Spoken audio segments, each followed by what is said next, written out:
I'm at Alki Point out in West Seattle, and this granite obelisk next to me was placed here 120 years ago in celebratory remembrance of the first non-native settlers of Seattle, the Denny Party. They arrived on a cold, rainy day in November 1851 aboard the schooner Exact. But how did they get to the West Coast, and where did they come from? It's time to hitch up the wagon train and hope we don't die of dysentery. We're following the Denny Party along the Oregon Trail. The Denny Party, totaling 15 in all, left their homes in Cherry Grove, Illinois for Oregon on April 10, 1851, with 4 covered wagons packed with provisions and everything they held dear. The wagon train reached the Dalles along the Columbia River in early August 1851, and by the end of the month, they had arrived in Portland, and everyone in the party, even those who were pregnant and sick, had survived the journey. By settler standards, Portland and the Willamette Valley were already quite populated, and Arthur Denny wanted to chart his own territory. So in September 1851, he asked his brother David, along with John Lowe, to travel north and investigate the possibilities.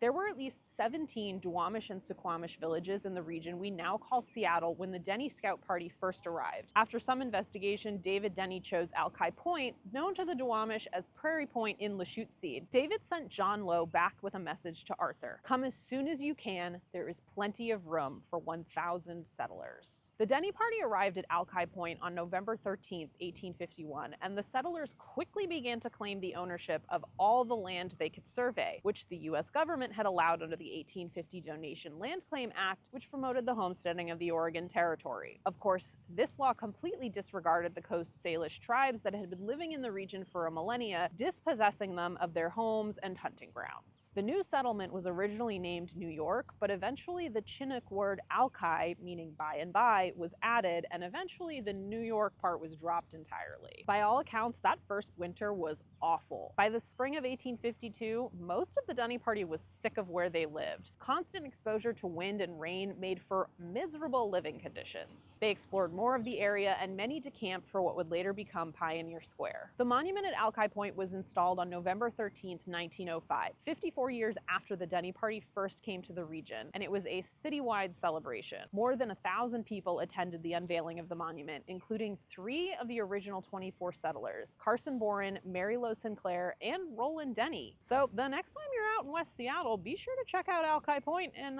come visit the monument.